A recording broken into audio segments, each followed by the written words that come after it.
Bonsoir à tous, bienvenue dans le royaume des femmes. Très heureuse de vous retrouver encore une fois ce mardi avec mes ravissantes invitées, nos ravissantes invitées. Ce soir, sujet d'actualité, un sujet qui intéresse beaucoup de femmes, qui fera bouger quand même beaucoup de personnes dans les familles, parce qu'il y a beaucoup de familles qui ont consacré toutes leurs économies pour pouvoir aider un de leurs, un enfant ou un de leurs fils, une de leurs filles, afin qu'elle aille à la recherche des meilleures conditions de vie pour aider cette dernière à affronter la vie ailleurs, traverser les mers, les océans, à la recherche d'une meilleure condition salariale, une meilleure situation sociale. Ce soir donc, nous parlons des femmes et de l'immigration. Et pour en parler, j'accueille sur ce plateau Dumso Kenneth. Parce que je demande pardon à mon vision. Pardonnez-moi. Je reprends.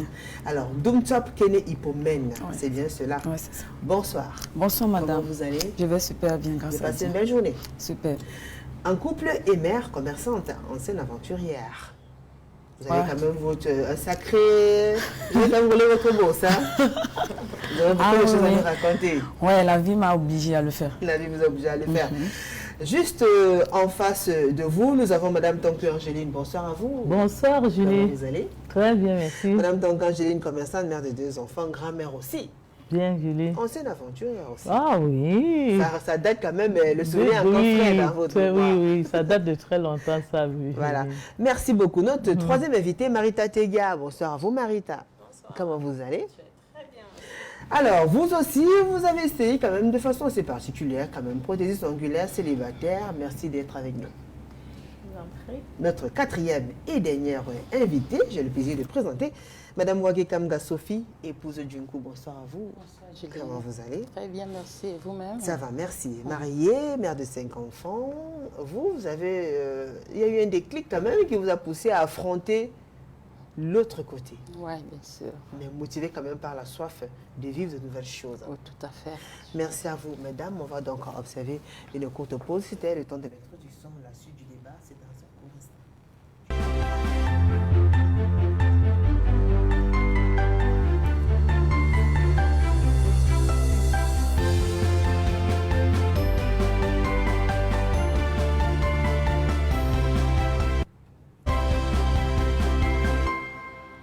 Elles sont nombreuses, ces familles qui sont restées sans nouvelles de leurs fils, de leurs filles partis en aventure.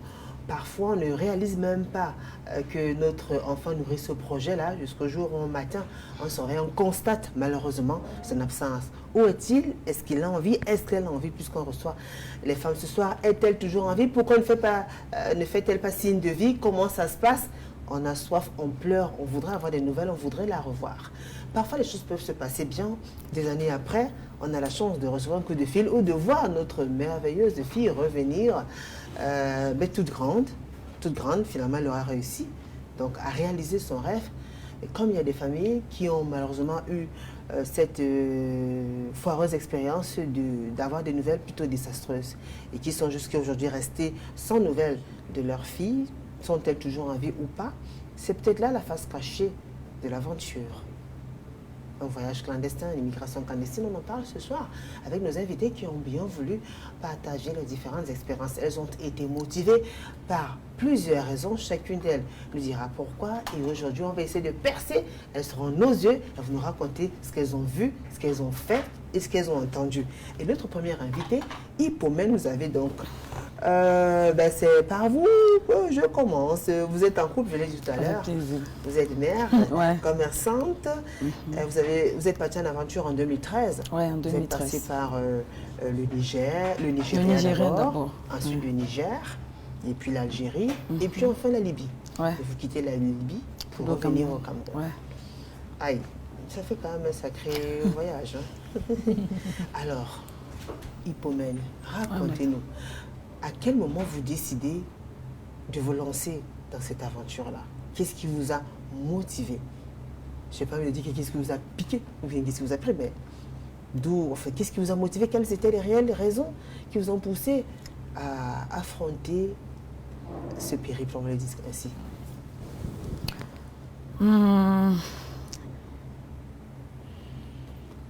Je souhaite d'abord dire un mot, s'il vous plaît. Allez-y, vous voulez dire un mot? Moi, je vais d'abord dire à merci. moi, Non. ou bien aux téléspectateurs. Aux téléspectateurs. Ah ben voilà votre Passer caméra un en face. coucou à tous ceux qui me regardent en fait. D'accord.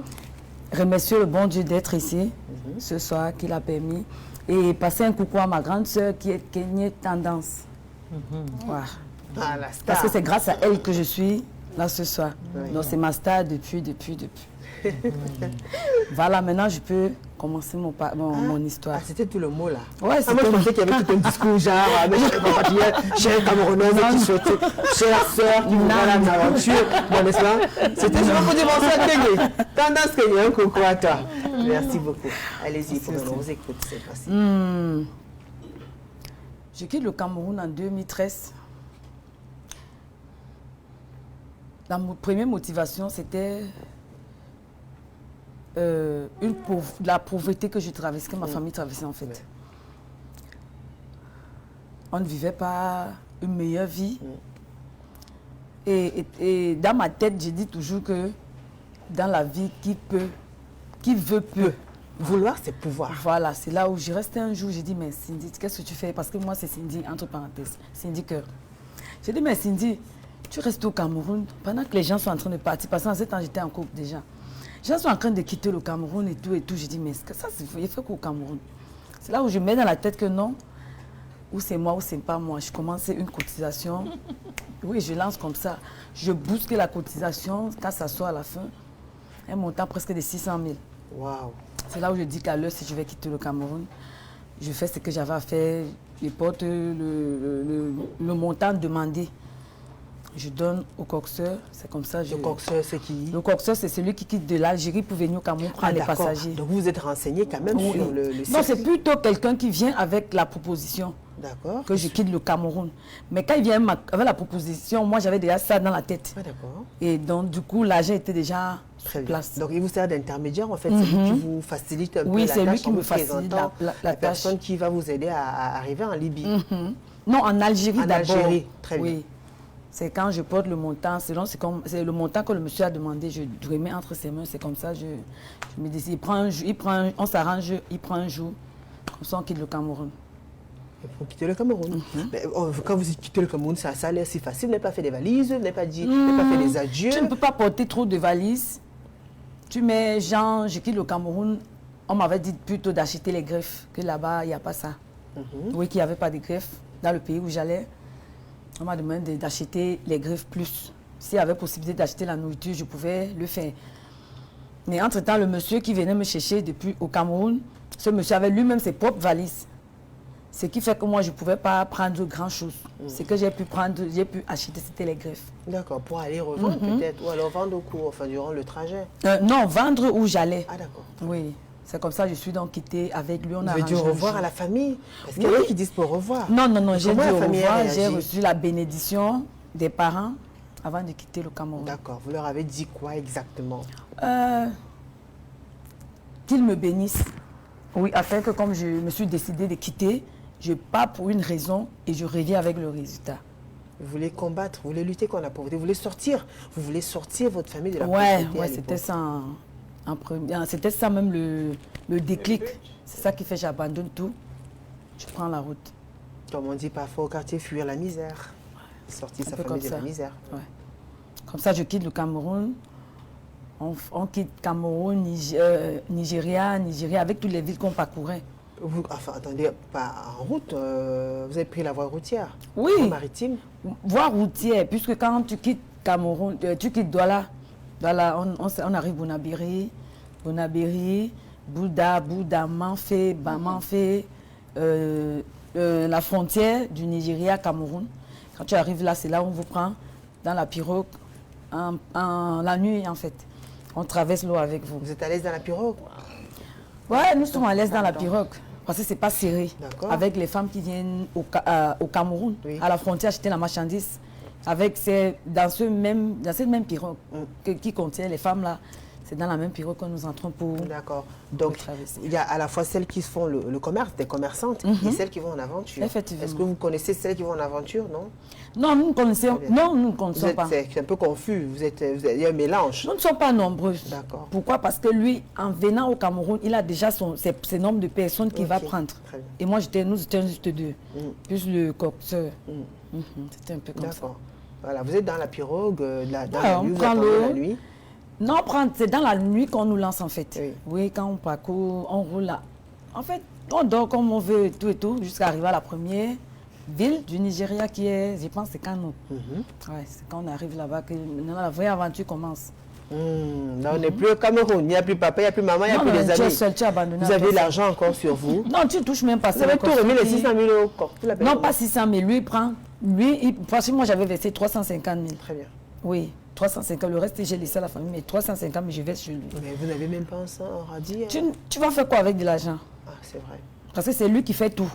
Waouh. Là où tu dors, c'est lui qui gère. Là où tu sais que tu vas manger, c'est lui qui gère. Mais vous Donc, faites cacher un peu d'argent quand même sur vous pour... Non, ça ne va pas servir parce que les monnaies changent dans les vrai, pays. oui, les devises. Donc c'est lui C'est qui vrai. connaît les Tout à monnaies, fait. qui sait comment il va. Oui, tout à fait.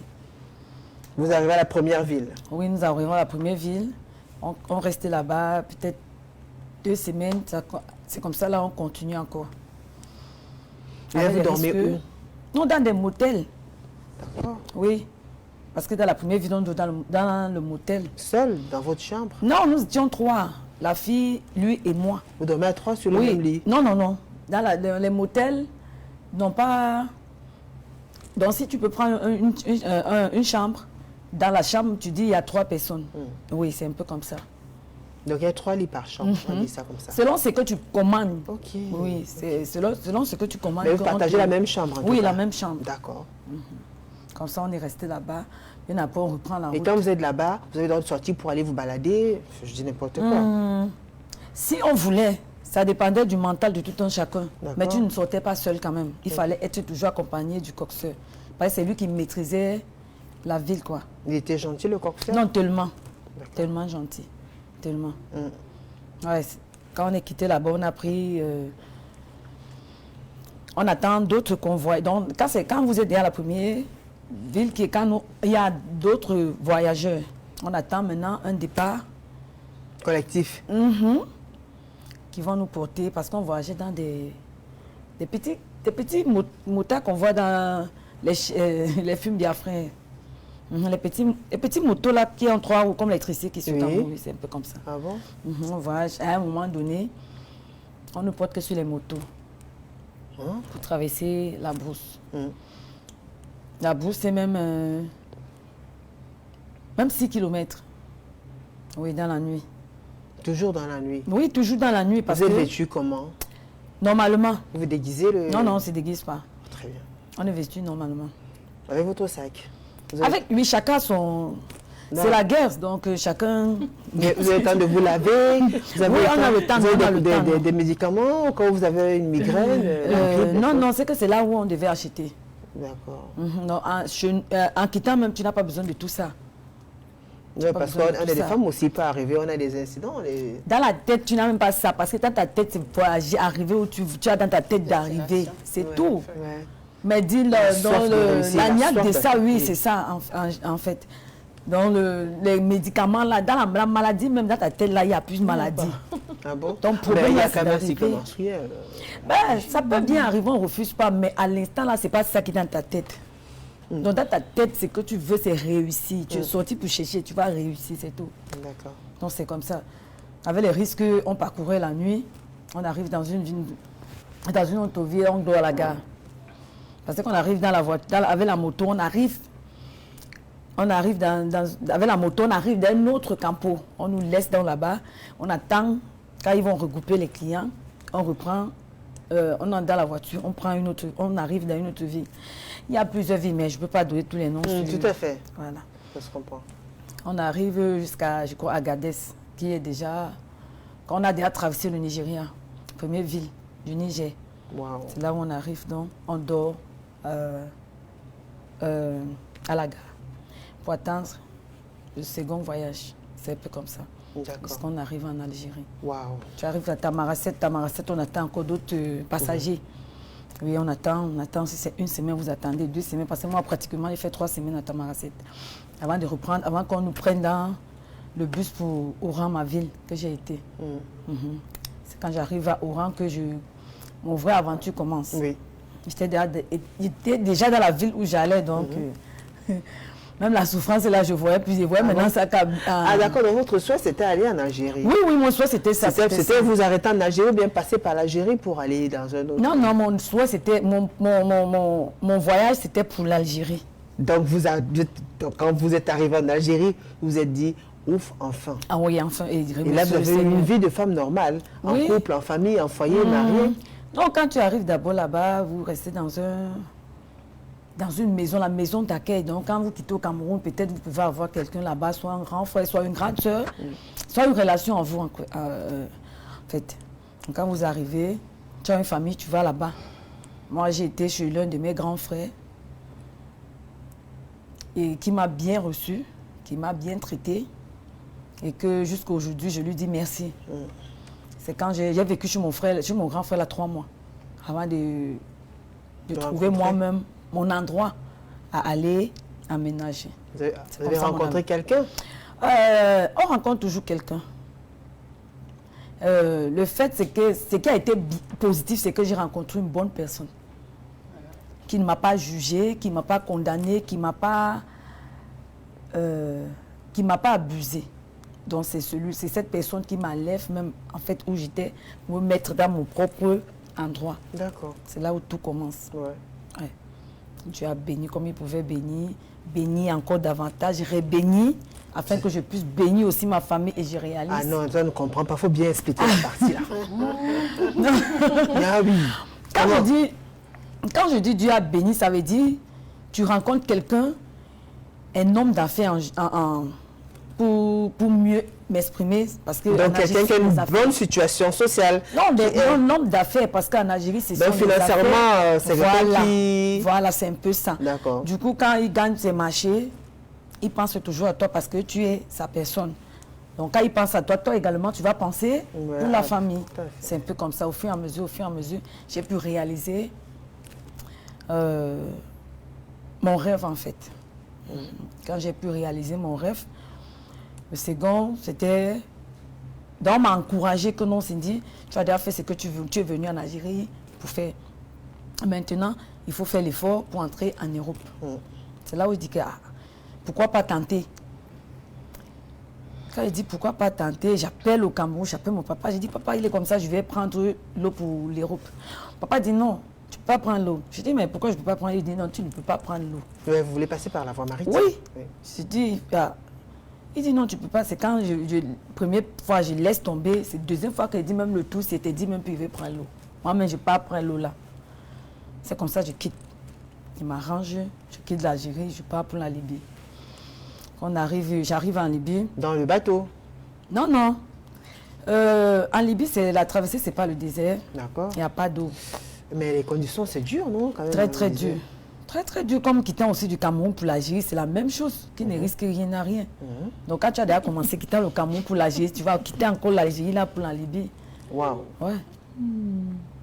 Comme ça, j'ai parcouru encore quittant de l'Algérie pour la Libye. Quand j'arrive en Libye, alors que maintenant le Seigneur me dit, le papa t'a d'abord dit, tu n'as pas compris. Donc maintenant, là, c'est pas toi qui vas entrer. Ça qui fait... Je reste en Libye, je fais en Libye presque 1 mois déjà. Donc, en général, en tout, j'ai fait 8 mois en Libye. Oui, j'ai fait 8 mois en Libye. Pendant les 8 mois, vous faisiez quoi? Non, on ne fait rien. Wow. Tu manges seulement. Ah bon? Pourquoi? Il n'y a pas de travail? Tu manges seulement parce que... Non, il n'y a pas le travail, même en Algérie, il n'y a pas le travail. Non, c'est ça. Non, mais non, en Libye. Même chose, parce que vous êtes black. Parce que nous, les blancs, ne sont pas trop considérés face à eux, les arabes. D'accord. Parce qu'ils traitent le blanc mouchkila. Mouchkila, c'est un peu comme la saleté. Waouh. Donc, c'est un peu ça. Donc, dans leur tête, là, c'est que toi, le noir, tu es sale plus que l'arabe. Donc, ce qui fait que l'arabe ne peut pas t'embaucher. Vous mangez comment, alors, si vous n'avez pas de travail? Non, on a toujours le travail, non? Quel travail? On a toujours le travail. Quel travail? Parce que, quand tu es... Surtout, je n'ai pas parlé de l'Algérie. Tout à fait. Je parle de la Libye. Exact. Ou si vous voulez que je retourne en Non, Algérie. mais nous sommes déjà en Libye. On a En dépassé Libye, là-bas, tu l'Algérie. ne travailles pas parce que ma personne était déjà en Algérie. Celui qui faisait, qui m'envoyait des dépôts. D'accord. Oui, donc j'étais en Libye, je n'étais pas obligée de travailler. Parce qu'il y avait quelqu'un qui gérait mes Et dépenses. celle qui n'avait pas donc eu la chance que vous avez eue, c'est-à-dire qu'il n'avait pas quelqu'un qui pensait à Non, elle les aura aider toujours. financièrement. Elle aura toujours. Donc parce il y a que- quand même des petites choses à oui, faire. Oui, oui. Il n'y a pas de petites choses parce que nous sommes dans un 4 murs.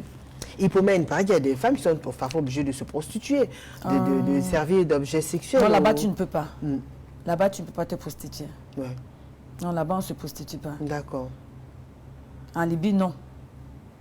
À ce que je sache, parce que je n'ai pas trop marché en Libye. D'accord, très Moi, bien. je n'ai pas trop marché en Libye. D'accord. Donc là-bas, vous avez quand même quelqu'un qui pensait à vous. Oui, oui, parce que si tu n'as pas quelqu'un qui pense à toi vraiment, tu vas compliqué. crever. Ouais. Ouais, tu vas Donc crever. 8 mois après, vous décidez de faire quoi? 8 mois après, je décide de rentrer au Cameroun. Hmm. Ouais. Vous refaites le même chemin? Vous Non, prenez non. l'eau encore? Là, maintenant, c'est par voie aérienne que je décide de rentrer au Cameroun. Parce que quand vous êtes là-bas, il y a les ONG qui viennent. Il y a les ONG. Il y a des ambassadeurs qui viennent. Donc, quand tu es là-bas, maintenant, un ambassadeur, si ton pays a l'ambassade là-bas, il peut venir dire, tu dis que tu veux rentrer dans ton pays. Oui, le retour volontaire. Là, il faut remplir Tout à fait, un les fichier. formalités, Oui, et puis tu voilà, remplis, c'est un comme ça. rapatriement volontaire. Donc, D'accord. moi, j'ai signé la déportation pour rentrer au Cameroun. Et vous êtes rentré. Mais vous êtes satisfaite quand même de cette aventure? Donc, tellement, très, très satisfaite même. Alors, si c'était à refaire, vous le referiez ou pas? Avec plaisir. Ah bon? Oui, Donc avec demain, plaisir. vous reprenez la route pour le Nigeria, ensuite le Niger, ensuite l'Algérie et enfin la Libye. Moi, je pose juste une question. Non, c'est vrai, votre question à leur place. C'est à refaire, mais c'est plus dans le même terrain que j'ai envie de repartir. Vous voulez partir où? Non, Inch'Allah, je vais partir plutôt ailleurs, mais plus dans le même pays. Ouais. Et suivre encore la même procédure, ou plutôt par voie, enfin, on va dire que moins... Là, c'est Dieu qui a le reste. Oui, parce que Merci. l'homme propose, c'est Dieu qui dispose. Merci infiniment. Merci infiniment. Alors, Angéline, donc, Oui, Julie. vous aussi, c'est vrai que ça date, mais vous avez essayé. Vous allez partager aussi votre expérience avec nous. Je l'ai dit tout à l'heure, vous êtes maman de 2 enfants, grand-mère, vous vivez à Deido et vous êtes allé en aventure. C'était notamment au Gabon. Vous êtes arrivé en Turquie. Oui. Et après 1 an et demi, vous avez décidé de rentrer. Pourquoi? Ça ne s'est pas bien passé? Oui, Non, pas vraiment. Julie. Moi, j'ai eu une aventure foireuse. Ouais. Parce qu'il faut dire quand même que vous avez beaucoup plus subi la maltraitance. J'ai suivi. Pour ne pas parler de l'esclavagisme. J'ai suivi, j'ai eu ce que je cherchais. Comme toute jeune fille, comme tout enfant têtu qui ne veut pas écouter la famille, c'était pendant les vacances, j'ai eu 3 copines. Délinquantes de feu. Moi, j'étais encore naïve là. Elle me dit, on fait quoi ici là? Allons comme ça. Nous sommes quittés par la route. Nous voilà au Gabon. Au Gabon, une d'elles avec une parenté comme ça qu'elle connaissait. Arrivée donc là-bas, chez sa parenté qu'elle connaissait là, elle nous a méconnus. Sa tante là, au Gabon là, elle nous a méconnus. C'est comme ça que nous sommes donc entrés maintenant. Il fallait se débrouiller. Se débrouiller vrai. Donc vous êtes parti sans argent. Sans Et puis même moi, elle avait quand même elle ses nous- 600 c'est 000. elle qui nous dit que, allons. Vous n'avez même pas d'argent. Les enfants de maison ont fui seulement la maison, on a pris l'argent où? Qui vous a conduit jusqu'au Gabon? Ça, c'est ma copine là que je te dis, elle a sa tante là-bas. Qui vous a conduit? Vous avez pris la voiture, les cars, je ne sais pas. Elle avait l'argent, il y avait un monsieur qui nous a conduits, nous 3 là, c'est elle qui Vous payait n'avez pour rien? nous, nous on Ah n'avait bon? rien. Vous avez quel âge à Dès qu'on l'époque? partait, ça fait 30 ans, il y avait Oui. dans les 25. Oui. comme ça. Waouh. On marche donc, on marche un peu. On arrive dans le Gabon, sa tante là qui dit que ce n'est pas ici. On va faire comment? Nous voilà en plein Gabon. Elle aussi, elle était un peu gentille, elle dit qu'elle ne peut pas nous laisser comme ça. C'est elle qui nous fait venir, elle connaît notre situation, on n'a pas d'argent. On part donc chercher maintenant les restaurants des femmes là-bas. Des femmes, on fait la plonge là-bas. C'est comme ça qu'on fait la plonge. Le soir donc, il y avait une femme biafraise là-bas, très gentille, où elle est encore en vie, je la salue bien. On travaillait dans son restaurant comme ça, on lavait les assiettes. Le soir, comme ça, elle nous mettait, on dormait dans son magasin. Parce qu'elle disait que quand on arrivait là-bas, les Gabonais ne sont pas trop gentils. Il faut qu'on reste là-bas le temps de nous faire connaître. Donc, pour dormir, on se cachait seulement dans le magasin, là, comme ça. Là.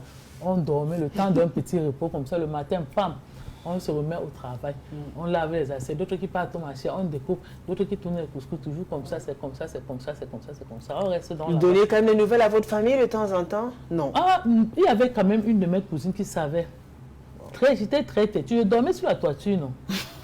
Je ne dormais pas dans la maison, je dormais sur la toiture pour fuir la bastonnade de la maison. Étant même élève, D'accord. j'étais très têtue. Vous avez pensé que vos enfants vous ont ressemblé? Il va passer par où? Je connais ce que j'ai vécu. L'enfant ne peut pas, même avec le mot était fini. Je connais ce que j'ai vécu. Et tu ne peux pas. Tu ne peux pas. D'accord. C'est là, donc maintenant, on fait comme ça, on travaille comme ça, la plonge. Là, on a fait presque 4 mois. Et vous payez? Elle nous payait, on mangeait là-bas, on dormait, on n'avait même pas besoin de beaucoup d'argent. Il y avait un peu de palud. Quand tu es dans la voiture comme ça, ta tête, même la maladie part. Ouais, c'est ça. Wow. Oui, tu es au choc. Wow. Tu n'as pas le temps d'être malade. La nuit arrive comme ça, tu dis que Dieu, qu'il fasse jour. Tu comptes pour qu'une journée passe, tu fais comme ça là. Toujours comme ça, toujours comme ça. C'est comme ça. Elle nous payait donc maintenant. C'est ce qui nous a amené là-bas. Quand elle a aussi fui sa famille, on était dans le roi là ensemble. C'est elle qui gagnait maintenant notre argent. Elle gagne notre argent, elle gagne notre argent. Quand l'argent a suffi, donc, on s'est lancé dans en Turquie. En Turquie, donc maintenant. En Turquie, vous y êtes allé comment? Nous sommes partis par voie normale. Parce qu'elle avait l'argent. Vous avez pris l'avion? Oui. Vous aviez des passeports?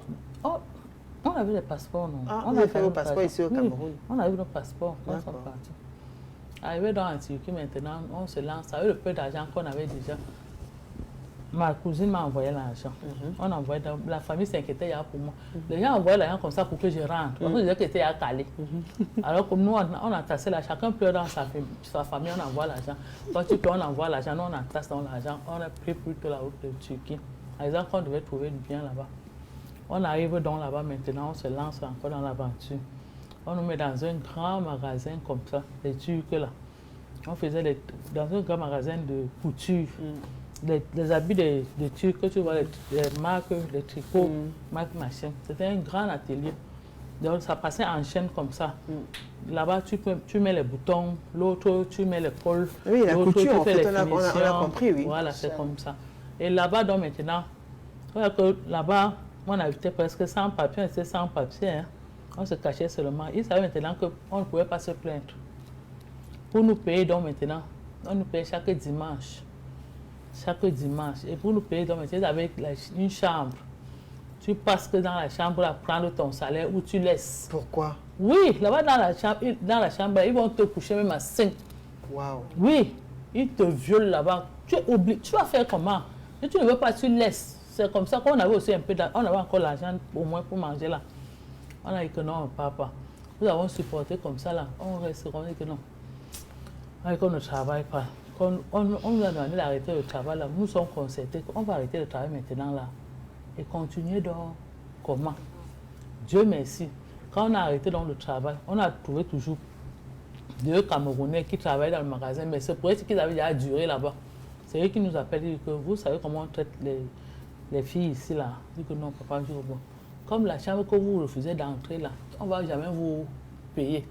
Pourquoi on vous paye ici là? Il faut seulement faire le faux. Comme nous sommes dans le magasin, là où on stocke les habits là, non. Décidez, vous arrangez-vous à faire vos affaires et de fuir d'ici là. Et de fuir ici. Vous cherchez, allez au grand marché, vous payez les grands sacs. C'est comme ça qu'on a donc payé. On nous payait en livres. Un livre était 180 francs, ou je ne sais plus bien. On devait nous payer comme ça. Donc notre argent qu'il avait entassé là-bas. C'est pour ça qu'on va donc voir les 2 gars là maintenant. Dans les sacs, on avait de gros sacs à dos comme les touristes comme ça. Ils ont donc porté les habits. C'est pour ça qu'on a mis. Donc maintenant, pam, on s'est lancé. Maintenant, il fallait maintenant traverser l'eau là-bas pour que ça nous laisse à bord.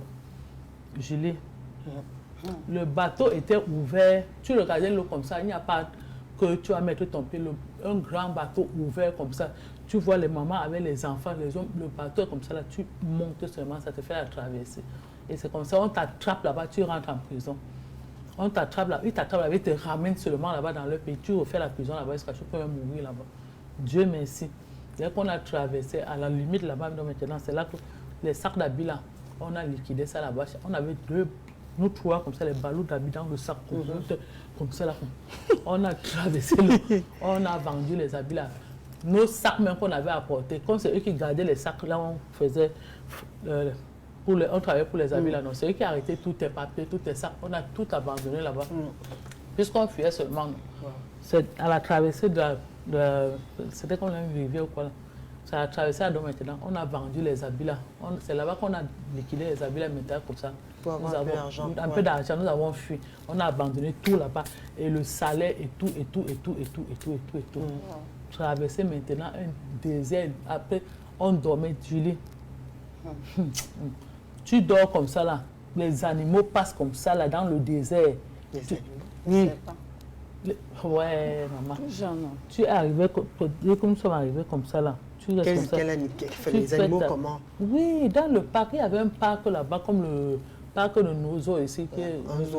Voilà, parce que le soir, comme ça, les gens venaient dresser les chiens là-bas. Ils venaient dresser les animaux là-bas. Nous, maintenant, notre cachette était juste à côté parce qu'ils ne savaient pas qui avait l'argent. Il ne fallait pas qu'ils sachent. Il ne fallait pas. Tu as ton sac comme ça, là, tu te couvres seulement comme ça, c'est là. Le petit sommeil vient là, tu attends que les autres aussi qui peuvent venir te retrouver pour que vous continuez le chemin. Donc, les gens venaient dresser les chiens là-bas comme ça, les gros les machins comme ça. Il ne fallait pas qu'ils sachent. Parce qu'un chien pour te manger, on ne va même pas savoir que c'est même toi là-bas. Wow. C'est donc comme ça. C'est pas facile. Je ne conseille pas, même pas un demi. Je ne peux même pas conseiller ça à quelqu'un. Vraiment, de dire l'aventure. Les gens ont la chance, ils partent, ils réussissent. Mais ma part était. Non. Quand je suis rentrée au Cameroun, j'ai dit que oui. Et comment vous avez fait pour rentrer? Nous sommes. Quand nous avons traversé là, nous sommes arrivés à. C'est quel pays? Où c'est Djampera? Où c'est. Waouh! Ah, en tout cas, c'est chaud. Nous a déposé, nous sommes arrivés. Wow. Vous avez le temps quand même, c'est déjà assez incroyable ce que vous avez raconté. Merci beaucoup. Le temps de rappeler que l'émission est en direct sur la page Facebook. Voilà, allez sur Facebook, tapez Radio Equinox 93.0 FM, Radio Equinox 93.0 FM, également sur la page Parole de Famille TV 2015. Ils sont nombreux qui nous écrivent. On va lire quelques messages avant de donner la parole à nos deux dernières invitées. Bonsoir madame, moi c'est Pierre-Emmanuel. Je suis en direct de votre émission depuis la France. J'ai aimé l'intervention de la dame qui a commencé l'émission, celle qui parle de son parcours, mais j'ai remarqué qu'elle était un peu stressée. C'était pas facile. Bonsoir le panel, bonsoir à vous. Bonsoir à vous les valeureuses. Merci pour la pertinence du thème. J'apprécie celles qui n'ont pas eu honte de rentrer comme les enfants prodiges. Pour ma part, je pense que nous devrions éduquer nos enfants filles sur le fait que l'enfer peut se transformer en paradis pour quiconque est prêt à réellement se retrousser le manche. Partir en aventure, c'est jouer au ping-pong avec sa vie. Et ce, d'autant plus que ceux qui réussissent ont les comptes au bout des doigts. Je n'ai rien contre ceux qui ont beaux-arts et qui s'en sont sortis, mais qu'on arrête de les ériger en exemple à suivre. Bonsoir le panel, je suis Patrick depuis Yaoundé. Je voudrais que vous éclaircissiez ma lanterne. Je me suis séparée de mon épouse il y a 2 ans parce qu'un jour, j'avais découvert qu'elle s'était engagée dans l'immigration sans mon consentement, prétextant qu'elle veut sortir sa famille de la misère et quitter ce mariage alors que notre mariage n'avait que 6 ans de vie. Jusqu'ici, je ne comprends pas pourquoi elle s'est engagée dans le mariage, me faisant dépenser de presque 6 millions pour la dot. Le mariage, sachant qu'elle a des ambitions de voyager. Bonsoir les femmes, l'aventure n'est pas facile. J'ai vécu cela, mais au niveau de l'Algérie, je n'ai pas pu supporter. Je suis rentrée au Cameroun. C'est pas facile, c'est beaucoup de courage. Béatrice, depuis Bouramoussadi. La suite des témoignages, c'est avec vous, Marita. Ça va? Jusqu'ici, ça va. Et toi? Mais ça va, merci. Donc, prothésiste ongulaire, célibataire, vers Bouramoussadi, dans le 5e arrondissement de la ville de la mère d'un enfant. Et puis, vous avez fait le Nigeria, vous avez fait le Gabon, vous avez fait la Guinée aussi, la Guinée équatoriale. C'était un long parcours de combattant aussi. Ouais, pour la Guinée. Parce que pour les autres pays, c'était pour affaires. Ouais. Donc, la première fois que je vais en Guinée équatoriale, je vais normalement, parce que ma grande soeur était là-bas. D'accord. Donc, elle me fait venir là-bas parce qu'ici, je n'avais pas de travail et rien. Elle me dit, mais qu'est-ce que tu fais là-bas? Tu tournes en rond.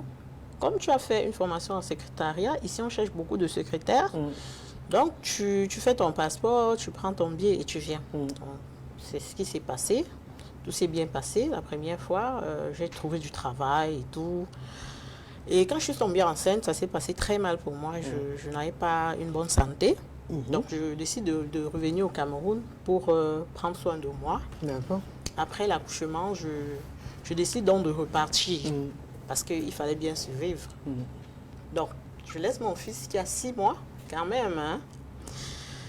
Et on me dit, il faut que tu prennes la route parce qu'à ce moment-là, le visa était très, très cher. C'était 700 000 en ce moment quand même. Il y a de cela 16 ans aujourd'hui. Donc, je dis, je n'ai pas la possibilité de payer un visa à 700 000, payer le billet et tout. Donc, je vais prendre mon courage à 2 mains et je vais passer par la route. Surtout qu'on t'encourage, on te dit, écoute, il n'y a rien en route, tu prends juste ta voiture, tu arrives à Kosi, après Kosi, tu vas négocier, on va te laisser passer, machin. Ça dit, c'est tellement facile quand les gens te racontent, en fait. Waouh! Quand j'arrive dans où il faut prendre la voiture, comment on appelle, à Yella Hôtel là-bas, je fais la rencontre d'un monsieur parce qu'il fallait prendre les voitures des commerçants. Je fais donc la connaissance d'un Guinéen comme ça. On a sympathisé, on a pris la même voiture et tout. Il me dit, mais tu vas où avec tout ça? Tous les vêtements, gars. J'avais pris ma belle valise rose, comme si je suis en train d'aller au paradis, en fait. Il me dit, mais c'est trop, tu ne peux pas aller en aventure comme ça. Donc, j'appelle à la maison, je demande combien, je me sépare de quelques vêtements et tout ça. Donc, il me dit, bon, quand on va arriver à la frontière, je vais t'aider. Comme je suis guinéen, je vais t'aider. On va traverser, machin et tout. On arrive à la frontière. Il a tout fait pour qu'on me laisse passer. Et vous Ils ont êtes passé. refusé. Waouh. Ils ont catégoriquement refusé. Il me dit, ben écoute, j'ose croire que tu as l'argent sur toi, donc essaie de trouver un hôtel. Comme ça, le lendemain, on va se retrouver ici. Dis juste que quand tu vas essayer de traverser, il y a les gars qui peuvent te faire traverser par je vais pas la pirogue. Donc, il me dit, on se retrouve dans le bar de telle personne. Je ne me souviens même plus du nom. C'est comme ça que je trouve un motel, je dors le matin. En fait, tu n'arrives même pas à dormir. Parce que dans ta tête, tu veux partir. Je dis, Seigneur, il faut que le matin arrive vite. Donc, pour toi, 6 heures de temps, c'est comme... C'est-à-dire que c'est comme 6 jours. Tu es dépassé, en fait. La nuit est longue. La nuit est tellement longue pour toi, franchement. Wow. Donc, le matin, quand je me réveille, j'essaye de prendre les petits renseignements et tout. On me dit, voilà les gars, voilà le gars là, c'est lui qui fait traverser les gens, machin et tout. Quand j'arrive devant un fleuve, on me dit, c'est ici qu'on va passer, on va passer par la pirogue. Je dis, mais moi, je ne peux pas entrer là. Parce que je ne sais pas. La nage que je sais faire, c'est à la piscine. Et ici, c'est le fleuve. Donc, c'est compliqué, en fait. Wow. Donc, il faut traverser. Wow. Et là, on me dit, ou alors, soit tu prends la pirogue, ou tu payes un gars qui va te transporter. Donc, il va te porter sur son dos, en fait. Wow. Donc, il fallait payer un gars qui allait porter mon sac. Et c'est à ce moment-là que je me suis rappelé ce que le monsieur m'avait dit, que tu vas où avec le sac, en fait. Donc, maintenant, je ne peux pas jeter aussi mon sac. Donc, je dis, je paye le gars qui doit porter mon sac. Et celui qui va vous porter. Et celui qui va me porter. Mon Dieu. Et Dieu. Donc, le gars qui m'a porté, l'eau était jusqu'ici, carrément. Il était à pied, mais l'eau était jusqu'ici. On a réussi à traverser. On a fait peut-être 45 minutes ou 1 heure de nage. Puis on dit, waouh! Vous êtes accroché à lui, pendant 1 heure. Accroché à lui pendant Et là, vous temps. pensez à quoi à ce moment donné-là? C'est-à-dire que tout passe dans ta tête. Seigneur, si je meurs ici, je vais dire quoi? Seigneur, je veux arriver. Seigneur, pardonne-moi. C'est-à-dire que toutes les prières du monde. En même temps. Tu me regrettes. En même temps, tu pries, tu dis à Dieu, fais-moi traverser. Donc, il y a le regret. Et il y a aussi le fait que tu demandes à Dieu de te faire traverser, en fait. Seigneur, je suis déjà là, mais je ne vais pas mourir ici. Oui, parce que si le pire arrive, c'est clair qu'ils ne vont pas ramener votre corps. Voilà. Vous ne reviendrez plus jamais. Et guess what? On sort dans une forêt. Et quand on sort dans la forêt, on écoute les coups de feu. Wow. Les gars me disent, baisse-toi. Je me baisse. Oui, parce qu'en fait, comme les policiers là savaient qu'il y a des gens qui passent par là, les étrangers passent par là pour entrer en Guinée équatoriale, en fait. Donc, de temps en temps, peut-être qu'ils ont suivi des bruits ou alors, je ne sais pas trop. Ouais. Donc, ils ont commencé à Ah tirer oui, les coups vous de touchez feu pour et tout, là. éviter qu'une balle perdue. enfin, Exactement, le gars me dit, baisse-toi. Je me suis baissée. Oh. C'est comme ça qu'on est resté pendant peut-être 5 minutes. Il n'y avait Wow. plus de coups de feu. Ils ont dit, bon, maintenant, tu peux te lever. Ils m'ont accompagné au bar. Là où ils m'ont accompagné, je dis, quand tu es en aventure, tu n'as plus honte. Moi, je me suis mise derrière ce bar-là. J'ai enlevé mon habit, mes vêtements. J'ai jeté, j'ai mis d'autres. J'ai juste ouvert ma valise, j'ai pris les vêtements qui étaient secs parce que tous mes vêtements étaient mouillés en fait. Donc ceux que j'ai enlevés sur moi, je les ai jetés dans la forêt et j'ai pris les vêtements qui étaient secs dans mon sac, j'ai porté. Et c'est comme ça que j'arrive, je commence à dire, je vois le monsieur et tout, et tout, et tout. Maintenant, c'est là où les choses commencent maintenant. Wow. Il faut maintenant traverser Bébéine pour entrer à Bata. Parce que moi j'allais à Malabo, mais il fallait aller à Bata. De Bata, tu prends le bateau. Wow. Oui. Moi, je n'avais plus mes papiers. Les papiers que j'avais ramenés, ma carte de résidence était déjà expirée, en fait, parce que j'avais mis plus d'1 an au Cameroun. Donc, c'était expiré. Je n'avais que mon passeport et mon ancienne carte de résidence. Je les ai quand même pris avec moi. J'ai quand même pris ma carte de résidence pour prouver que, bon, Vous j'ai avez déjà été été là, là. Et voilà. Donc, ça devait aider. Donc, on commence à chercher. Il m'a aidé. Il m'a dit, bon, il y a un hôtel quelque part. C'est là où moi je dors. Donc, toi aussi, on peut aller là-bas. Comme moi, je vais voyager, je vais essayer de trouver ma voiture qui va porter mes marchandises et tout, et tout, et tout. Pendant le temps que je suis là, je peux t'aider à trouver quelqu'un qui peut te faire traverser. Et on est arrivé, malheureusement pour moi, je suis arrivé un jour où c'était férié là-bas. Donc, c'était un peu compliqué, tout ça. Wow. L'argent que tu as prévu sur toi, ça commence à diminuer, ça diminue. Oui, parce que tu n'as pas prévu que tu vas faire peut-être 3 jours. Tu as prévu que tu vas faire un seul jour. Donc, tu te dis, en un seul jour, je peux traverser. Mais tu te retrouves en train de faire 3 jours. Ça veut dire que l'argent que tu as prévu est en train de baisser. Alors que tu n'es même pas en train de partir. Ouais. Tu es encore sur place. Les réalités sur le terrain. Les réalités sur le réalités, terrain, ouais. Julie, les réalités. Donc, c'est pas ce qu'on dit très souvent. Ah bon, ça n'a rien à voir. Ça n'a rien à voir Rien, avec ce que tu rien. vis en route. Je dis Ah que ça bon. Ça n'a franchement, s'il fallait en refaire, j'allais pas le refaire. À jamais. Je suis pas quelqu'un qui aime ce qui me dérange, franchement. Donc, du coup, j'étais mal en point. Mais il fallait rester forte. Donc, j'ai prié mon Dieu, j'ai dit, Seigneur, aide-moi à trouver la voiture ici. C'est comme ça que le monsieur, le jour où, Dieu merci, le jour où le monsieur partait, c'est le jour où il a réussi à trouver une voiture pour moi. J'ai pris tout l'argent. Le gars a dit, j'avais prévu que j'allais donner 150 000. Le gars a dit, hein, c'est pas 150 000, c'est 200 000. Donc, j'étais obligée de donner les 200 000. De temps en temps, ma famille m'appelle, est-ce que ça va là-bas, est-ce que tu as trouvé, machin et tout. Moi, au moins, j'avais la grâce que ma famille connaissait que je suis partie et que de temps en temps, on m'appelait pour me fortifier, pour m'encourager et tout. Par rapport à d'autres qui ne savaient même pas, dont la famille ne savait même pas Wow. qu'ils étaient partis. Donc, c'est comme ça que je finis par donner les 200 000. Il a remis tout au chauffeur. Donc, Évidemment. le chauffeur savait que c'est lui. Pendant qu'il fallait... parce que quand vous partez sur le chemin, il y a tellement de contrôles. Je ne sais Ouais. pas où c'est 15 contrôles, où c'est 14 contrôles, c'est combien, Wow. je ne sais pas. Pour arriver à Malabo, Oui! c'était quoi le plus dur, Marita?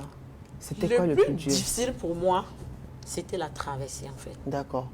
La traversée Cette fameuse de traversée. Bébéine à Bata. Franchement, à chaque fois, il faut descendre. C'est-à-dire qu'à tous les contrôles, vous descendez. On fait le contrôle. Tout le monde descend, on contrôle. Il y a les étrangers, machin. Il faut que le chauffeur négocie pour toi parce que tu es étranger, en fait. Mais moi, je pense qu'il a eu un peu de grâce avec moi parce que j'avais quand même mon ancien carte de séjour. D'accord. C'est ça Wow. qui a... Et mon passeport. Donc, chaque fois, il présente et tout, et tout, et tout, et tout. Donc, au dernier contrôle, il y a un monsieur, je pense que c'est vraiment un ange que Dieu avait envoyé pour moi. Un monsieur qui était dans la voiture. Il a dit, ma chérie, tel que je te vois là, il faut que je t'accompagne. Il a dit au chauffeur, elle et moi, on va descendre. Donc, je vais marcher à pied avec elle pour traverser. Et toi, tu nous attends plus devant. D'accord. C'est comme ça qu'il tient ma main. Il me dit, fais comme si on est des amoureux. Si je te parle, tu réponds juste. Faisons semblant comme si on est en train de chercher un bar, on veut s'asseoir Ouais. pour prendre un pot et tout. Et vous avez réussi. J'ai réussi. Et On là, a vous êtes arrivé à traversé. Malabo. Je suis arrivée à Bata. À Bata. À Bata, maintenant, il fallait payer le bateau pour arriver à Malabo parce que je ne pouvais pas traverser, je ne pouvais pas aller par avion parce que je n'avais pas de papier. Tout à fait. Vous avez pu payer quand même? J'ai pu payer. C'était 50 000, j'ai pu payer. Maintenant, heureusement pour moi, j'avais une relation d'avant. La première fois que j'étais là-bas, quelqu'un qui me faisait la cour, j'avais jamais accepté de sortir avec lui, machin et tout, mais j'avais gardé le contact. D'accord. Et là, vous lui dites que vous êtes là. Et là, je lui dis que je suis là. Ouais. Il me dit, mais tu es où? Je lui dis que je suis à Bata. Qu'est-ce que tu fais là-bas? Je dis que non, je suis en train d'entrer pour venir à D'accord. Malabo et tout. Il me dit, tu viens quand? Je dis, j'achète mon billet tel jour et tout. Parce que c'est un autre parcours encore. Hein. Parce que quand vous arrivez au port, il y a encore les contrôles pour entrer à Malabo. Donc, c'est une histoire. Ben, ça filtrait peut-être, c'est pour éviter... C'est tout un film. Ouais.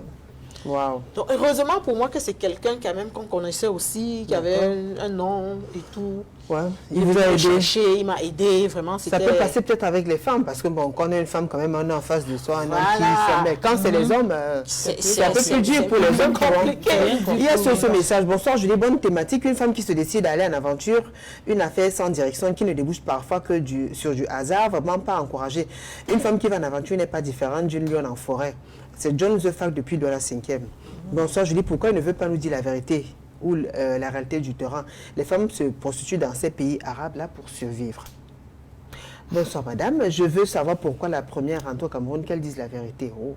Bonsoir Julie, à toutes les charmantes femmes sur le plateau. La solution n'est pas de se lancer dans cette aventure. Cet argent que vous mettez en jeu pour cette aventure peut vous aider à créer un business afin de faire les papiers. Bonsoir, c'est Olivier Nouni.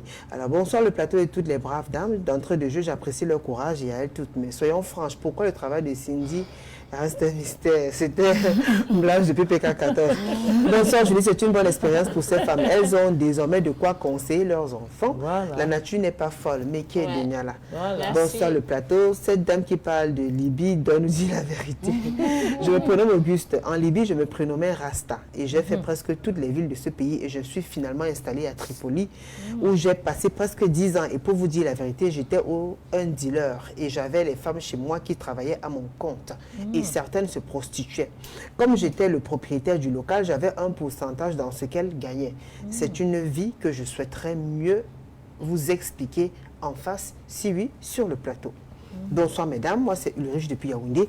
Il faut aussi sensibiliser toutes ces jeunes-là qui veulent prendre le même chemin parce que tous ces success stories étaient avant. Avec les mauvaises choses de nos jours, c'est plus évident. Tu ne peux pas faire la traversée pour la Libye en tant qu'une femme sans se faire violer. Bonsoir Tata Julie, bonsoir à toutes là-bas. J'aime bien votre émission, je suis nouveau. Enfin, bref. Bonsoir Tata Julie, mes encouragements à Hipponème pour son témoignage. Bravo pour votre courage. Bonsoir à vous. Par rapport au thème de ce soir, je voudrais dire à nos sœurs de ne pas trop tenir compte de tout ce qu'ils disent parce que ce n'est pas tout ce qu'on entend qu'on partage. Nathalie de Douala. Précisément, je suis en aventure, c'est très dur. Les gens meurent devant moi chaque jour.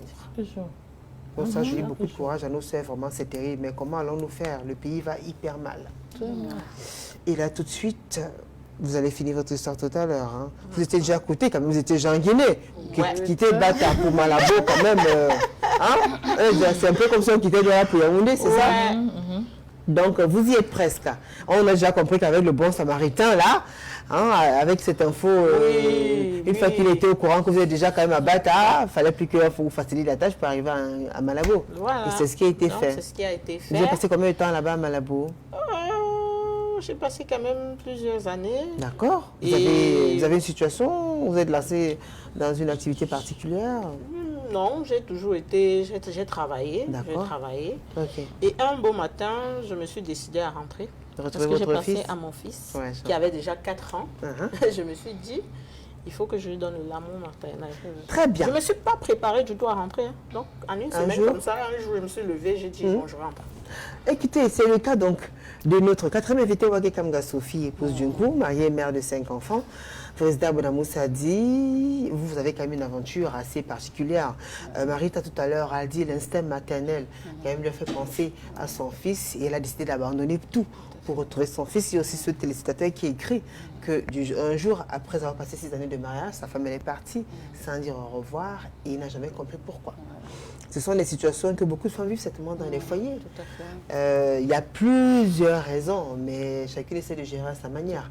Vous également, vous avez décidé de tout abandonner, mais de toute façon, c'est incroyable.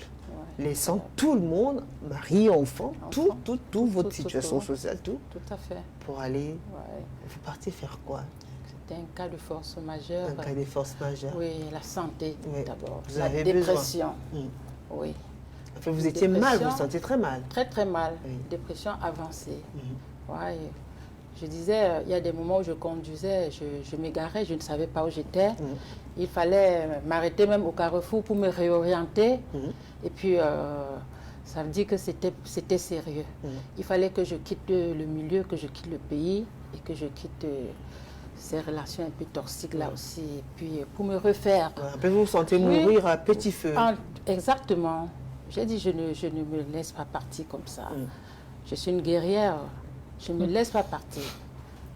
Je recommence ma vie à zéro. J'avais 52 ans. Wow. Oui, et puis en 2017, il fallait. Je suis partie. Et je me rappelle le soir où je partais, je n'ai dit au revoir à personne naturellement, donc c'est une aventure aussi. J'arrive à l'aéroport avec les bagages, je me dis, mais qu'est-ce que je fous avec les bagages? Donc j'ai laissé les bagages à l'aéroport, j'ai pris mon trolley et je suis partie. Ah bon? Oui, je suis partie. Vous avez laissé les bagages de qui? Oui, comme ça. Mais dis donc, oui, c'est vraiment pas ça, c'est comme on va dire une drogue. C'est comme un déclic comme ça. Ça prend là, il faut être au fond. Pourquoi tu dois t'encombrer? Tu ne sais pas où tu vas. Laisse ça, les choses de la terre. Avance. Je suis arrivée aux États-Unis, à Houston. Mais la force des choses a voulu que je choisisse le chemin du savoir. Oui, parce que j'avais un souci depuis. Je me sentais pas dans ma destinée. Parce que, étant fille de médecin, j'ai mon grand frère médecin, donc on a la médecine dans les gènes. Et depuis là, je sentais que je n'étais pas entrée dans ma destinée. Et du coup, je n'étais pas bien. Il y a quelque chose qui vous manquait. Il y a quelque chose qui me manquait, un non-achèvement, ce sentiment-là. Donc, j'ai dit, OK, j'arrive aux États-Unis. Vous passez quand même par voie normale. Oui, mais la particularité, c'est que, bon, par exemple, Hippomène, elle est à la recherche des meilleures conditions de vie. Elle fuyait la misère, ça comme ça, elle voulait elle voulait sortir sa famille quand même de la misère, la pauvreté. Et il y a beaucoup de familles qui sont confrontées, quand même, qui vivent cette situation-là. La plupart des personnes qui se lancent en aventure, quand même, sont la plupart du temps motivées par une seule raison, la recherche des meilleures conditions de vie. Meilleures. Et très souvent, elles veulent réussir pour pouvoir aider la famille, pour pouvoir faire la fierté, l'honneur de la famille. Mais vous aviez pratiquement tout. Vous avez un ménage, vous avez des enfants, et pas que 5 enfants. Mais c'était une autre vie qu'il vous fallait à ce moment donné. Sinon, peut-être le pire serait tout à fait. J'étais proche à la tombe. J'étais toute proche, parce que quand je partais, j'étais vraiment déprimée. D'accord. Vous arrivez donc et il faut reprendre tout à zéro. Et c'est ça, ça veut dire le dénominateur commun quand même. Vous rejoignez les autres aventuriers il faut recommencer tout à zéro. Bien plus, 52 années quand même. 52 années. J'arrive, il faut aller à l'école. Il faut apprendre l'anglais. Il faut m'installer. Il faut repartir à zéro, c'est tout. Repartir à zéro. Ça n'a pas été facile. Ça n'a pas été facile. Bon, j'ai réussi à m'inscrire au cours d'anglais. Avec brio, je passe mes certificats tranquillement, puisque j'étais vraiment concentrée. Je n'avais que ça à faire. Et puis, il faut rentrer au collège. Parce que mon objectif, c'était le nursing. Je devais entrer dans le healthcare et devenir infirmière aux États-Unis. Donc, il faut passer par des étapes. Vous vous retrouvez à l'école avec vos petits-fils, le professeur, c'est ton fils, et puis tout. Donc, cette abnégation, cette humilité m'ont permis d'avancer rapidement. Puisque partout, la résilience. Quand je passais partout, les portes m'étaient ouvertes parce qu'on ne comprenait pas. On ne comprenait pas. Je me rappelle, pour les examens, quand il fallait passer les examens, il faut passer toute la nuit à translate l'anglais en français et étudier. Venir donner l'examen le matin. Je me rappelle une fois, je suis tombée en dépression encore. C'est l'ambulance qui est venue me chercher. Une autre fois, c'était la tension qui montait à 19. L'ambulance, tout le temps, voilà ma vie aux États-Unis. Mais à chaque fois que je tombais, je me relevais. J'avais un objectif. Sophie, tu dois avancer. Tu dois y arriver. Avec la grâce de Dieu. Donc voilà, au bout des 4 années, j'ai eu tous mes examens. Je suis patient care technicienne aux États-Unis déjà. Bon, patient care technicienne aux États-Unis, tu ne places pas la perfusion. Tu ne penses pas, tu ne fais pas les pansements et tout. Donc, c'est un autre système. Là, je portais les malades. Le care, dont tu portes les malades, les gros malades tout le temps, à mon âge et tout, j'ai eu beaucoup de problèmes cardiaques après. Il n'y a pas de problème. Et puis, j'ai fait un autre examen pour donner juste les médicaments aux malades. Medication Aid.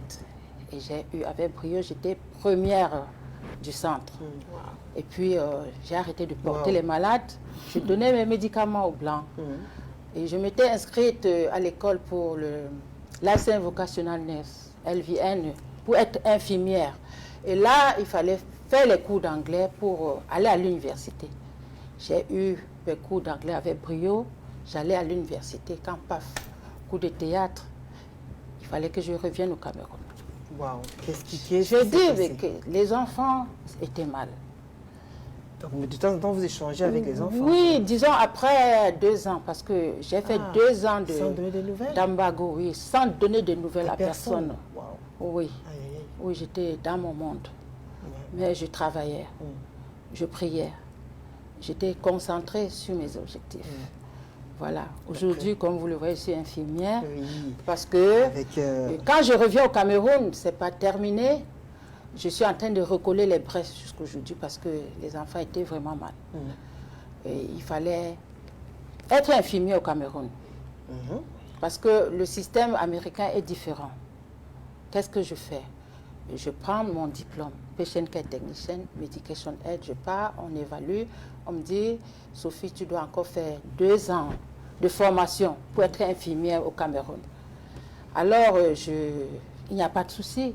J'ai remis la tenue. Je suis partie au Mont des Oliviers. Je salue Madame Pauline de m'avoir encouragée. C'est la fondatrice de cette école. Elle m'a encouragée. J'ai fait le cycle de 2 ans en 1 an. Donc c'est en mai dernier que j'ai soutenu ma thèse. Sans publicité? Oui, sans publicité. Et puis, je suis infirmière aujourd'hui, comme vous voyez. Wow. Donc, mes aventures ont payé. Je rends grâce à Dieu pour ça. Mais écoutez, félicitations. On comprend qu'il n'est jamais trop tard et qu'il faut, tant qu'il y a cette volonté de réussir, il faut foncer. Il faut foncer, il n'y a pas d'âge. À 52 ans, vous êtes rentré à l'école, vous avez recommencé tout à zéro. Et j'en ai 59 aujourd'hui. Voilà, avec tout ça. Là. Et là-bas, c'est pas comme ici. Enfin, ici, forcément, tout le monde vous appellerait maman à l'école. Non, mais même l'année dernière, on m'appelait maman, mais j'étais fière de porter la tenue. Mais aux États-Unis, c'était tout un autre système, un autre monde. Ah oui. Et vous n'avez pas arrêté de penser à vos enfants, malgré que vous ne donniez pas de nouvelles. À quel moment le déclic, qu'est-ce qui se passe? Ils tombent malades? Qu'est-ce qui vous fait? Il y a quelque chose qui s'est passé. Dites-nous. J'ai vu les dames aux États-Unis qui partaient des États-Unis pour aller en Afrique du Sud faire les bébés éprouvettes tout le temps. Je dis, mais pourquoi ces femmes-là, avec tous les moyens qu'elles ont, elles telles à avoir des bébés? Est-ce que c'est les bébés que j'ai laissés moi-même au Cameroun? Voilà le déclic. D'accord. Et du coup, j'ai pensé à mes enfants tout le temps, surtout à la dernière que j'avais laissée, elle était encore mineure. J'ai pensé tout le temps et puis voilà, les circonstances ont concouru à ce que je reprenne le chemin du retour.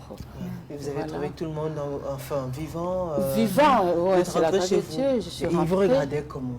Oh, enfin, les enfants m'ont compris parce qu'ils me voyaient mourir à petit feu. Hein. Les enfants, ils ne pouvaient rien. Voilà. Donc, ils savent que maman est forte et puis maman est revenue nous voir. D'accord. Voilà. Bonsoir Julie, tellement belle et toujours bien habillée. Merci. Il y a je lis pas la suite du message là. Je lis pas la suite du message là. Voilà. En tout cas, j'aime votre émission depuis le Bénin. Merci. Bonsoir à vous, mes tatas. Vous êtes toutes belles, comme d'habitude. Le thème de cette soirée est très éducatif. Mais bon, vraiment, on n'a pas le choix. Lorsqu'on veut rendre papa et maman fiers de nous, on prend les risques puisque les opportunités ici, dans notre pays, sont très limitées. Dorian, depuis la cité des Palmiers. Coucou à toi, Julie, et à toutes les dames. Vous êtes très belles. J'attends l'intervention de Dame Marita que j'admire beaucoup sur les réseaux. Bisous. Jenny n'a depuis merci. Mais c'est vrai, il y a une information qui nous est donnée en direct. Hein. Bonsoir. Alors, le plateau, moi, l'a fait de Beaux-Arts, là, mieux, je reste d'abord. Et en plus, j'ai ma carte de lecteur. Je serrai les fesses. C'est lundi depuis hier. L'aventure n'a jamais été facile. Quand vous revenez vivant, remerciez votre Dieu et ne repartez plus. Ce qui se passe de l'autre côté ne se raconte pas. Bonsoir mesdames, c'est la situation du pays qui nous met dans certaines conditions. Même quand tu mets sur pied un projet, ça devient la mangeoire des agents de nos services d'habitants de village. Alors, instant Voxpop, deuxième pause. Je vous invite à écouter attentivement ce Voxpop. C'est le moment, voilà, on va observer une courte pause. On souffle un tout petit peu, d'accord? Et on se retrouve juste après. Beaucoup de nos sœurs ou nos frères qui vont en aventure perdent leur vie pendant leur voyage. C'est le côté négatif que l'on peut regretter dans cette histoire. Mais a priori, on pense que les raisons de l'immigration sont nombreuses, surtout les raisons de scolarisation. Ce sont des raisons par rapport au niveau faible de développement de l'éducation dans notre milieu. Il est possible et encouragé que ceux qui n'ont pas des situations, des conditions de vie meilleures puissent aller chercher ailleurs. Mais il suffit surtout d'emprunter des chemins qui ne permettent pas de perdre la vie. Par exemple, suivre les normes et les règles de voyage afin de ne pas prendre des chemins, le désert, la mer et mourir en chemin.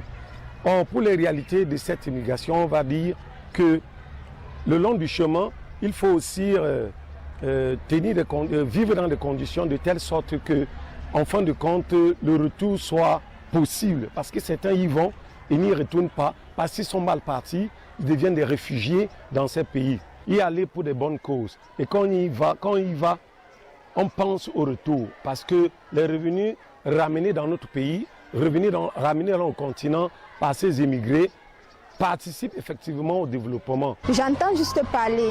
Je n'ai pas des connaissances qui se sont lancées de ce côté. Mais je pense que ce n'est pas une bonne chose. Surtout quand tu pars, tu ne sais pas comment la chose sera en fait. Tu ne sais à quoi t'attendre. Bon, de mon côté, ce n'est pas une bonne chose. Certes, de l'autre côté, les conditions de vie sont un peu amélioratives par rapport à notre pays. Mais pour moi, s'il faille que quelqu'un parte ailleurs, il faudrait qu'il prenne des voies, une voie normale, qu'il parte normalement, que ça se fasse dans de bonnes conditions. L'immigration, en ce qui me concerne, n'est pas un phénomène tabou. Tout dépend de l'être humain. Que cherche-t-on à l'extérieur? Va-t-on trouver sur place? Quand une personne équilibrée quitte son pays pour aller ailleurs, c'est parce qu'il y a quelque chose qui lui manque. Peut-être qu'ailleurs, il trouvera cette chose. Il faudrait donc que ceux qui nous gouvernent prennent conscience que sur place, le citoyen doit s'épanouir. Le citoyen doit trouver de quoi vivre. Voilà le nœud du problème, madame. L'immigration n'est pas la fantaisie. Personne ne peut choisir quitter son pays pour aller mourir dans le désert parce que non, il y a quelque chose qu'il faut combler sur place. Je suis pour l'immigration clandestine parce que le pays ne va pas bien. Le pays va très mal. C'est pourquoi la majorité des jeunes se portent du Cameroun pour l'extérieur. Et comme il n'y a pas les moyens, il n'y a pas de travail, voilà pourquoi les jeunes se déportent. Et dans tous ces transports-là, nous avons beaucoup de conséquences. Nous perdons beaucoup de jeunes. Mais qu'est-ce que nous allons faire? Quand un jeune voit le niveau d'études qu'il a fréquenté, il est un fardeau encore pour ses parents alors qu'il devait être un soutien pour ses parents. Il décide, n'est-ce pas, par lui-même de prendre des voies clandestines. Voilà pourquoi nous avons tous ces problèmes dans le pays. Le pays va mal, rien ne marche, il n'y a pas de travail. Les gens s'embrouillent, les jeunes ne savent plus ce qu'ils vont faire. Les diplômes sont en l'air. Nous ne savons pas ce que nous faisons avec des diplômes aujourd'hui. Voilà pourquoi les gens utilisent les différentes voies. Et vraiment, nous perdons beaucoup de nos frères. Beaucoup, surtout les femmes. Les femmes sont violées Les femmes mettent leur nudité en péril parce qu'ils veulent le reçu, parce qu'ils veulent donner un nom à leur famille. Parce que les parents se sont battus, ils ont vendu les terrains, ils ont loué les champs pour envoyer l'enfant à l'école. Et en retour, il n'y a pas de travail. Moi, je suis contre l'immigration des femmes. Déjà parce que cela a plus d'inconvénients que d'avantages. C'est dans la mesure où les femmes sont exposées durant le parchemin avec les viols, manque d'hébergement, les conditions aussi pour se nourrir, elles ne sont pas bonnes. J'ai les connaissances qui sont allées clandestinement et sont arrivées dans les bonnes conditions. Vu qu'au niveau de la traversée de la Méditerranée, ça n'a pas été facile, vu que là, c'est la phase où tout le monde est avec le cœur bas, quoi. Oui, ça n'a pas été facile, mais par la grâce de Dieu, elles sont arrivées saines et sauf. Par rapport à l'immigration des femmes, je suis totalement contre. Vu le fait que la femme, quand elle y va, elle s'expose d'abord sur le plan de la santé, elle n'a pas assez d'énergie. Elle n'a pas assez de force pour résister d'abord aux inconvénients qu'elle rencontrera sur son chemin, raison pour laquelle elle doit être exposée. Vu peut-être certaines négociations sur plusieurs exposés de façon néfaste ou même encore accepter certaines choses contre son gré, rien que pour avoir la possibilité de traverser. Là, tu rentres avec plusieurs types de maladies, sans compter alors ce qui t'attend même devant. C'est qu'il faut avoir d'abord la force physique. Les conditions de vie ne sont pas très favorables au Cameroun. C'est vrai, je ne peux pas nier. Déjà, même le coût de vie ne permet plus que une quelconque femme, n'est-ce pas, puisse orienter une maison, puisse nourrir une famille. Donc les conditions de vie sont très mauvaises maintenant. Toute femme, quelle que soit là où tu te trouves, quel que soit ce que tu fais, je pense qu'aujourd'hui, il y a tellement de métiers. C'est vrai, on appelle ces métiers-là les sous-métiers. Il y a tellement de sous-métiers qui peuvent nous permettre de survivre et qui peuvent nous permettre de nourrir nos enfants. Les femmes d'aujourd'hui ont trop le gros cœur. Le gros cœur, pourquoi? Parce qu'elles veulent à tout prix avoir la capacité de faire comme un homme. Pourtant, le commencement n'était pas ça. Chaque femme devrait se contenter de ce qu'elle a et surtout de beaucoup travailler parce que les femmes aujourd'hui ont cette habitude d'attendre tout de l'homme. L'aventure, pour moi, ce n'est pas l'importance. Il y a l'argent partout. Ce sont les gens qui ont le gros cœur, qui partent en aventure. Il y a l'argent partout. Surtout les femmes. Il faut travailler. Il faut travailler. Donc, même dans ton village, au fond du village, si tu travailles, tu vas avoir de l'argent. On traverse sur l'argent, on part, on traverse, on dit qu'on cherche l'argent. Quel argent? Tu vas aller ramasser l'argent de l'autre côté.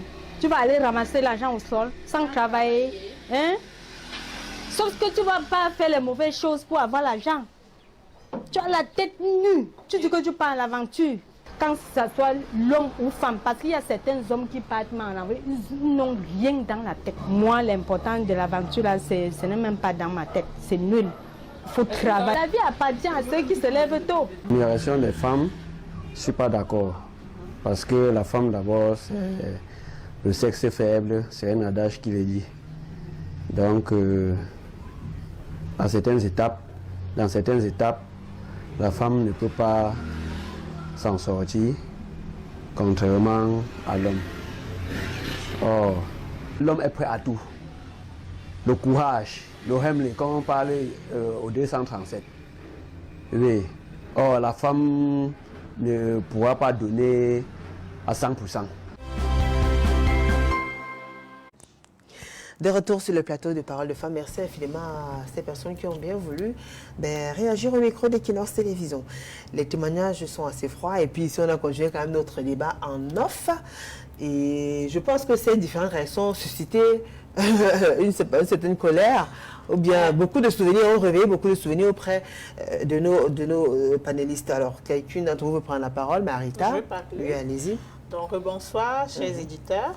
Ou téléspectateurs. Téléspectateurs, je ne sais pas trop. Allez-y, oui. Donc, La première fois que je vais en Guinée équatoriale, heureusement pour moi, j'ai eu la grâce en fait parce que ma soeur était déjà sur place. Donc ça a été un peu facile pour moi.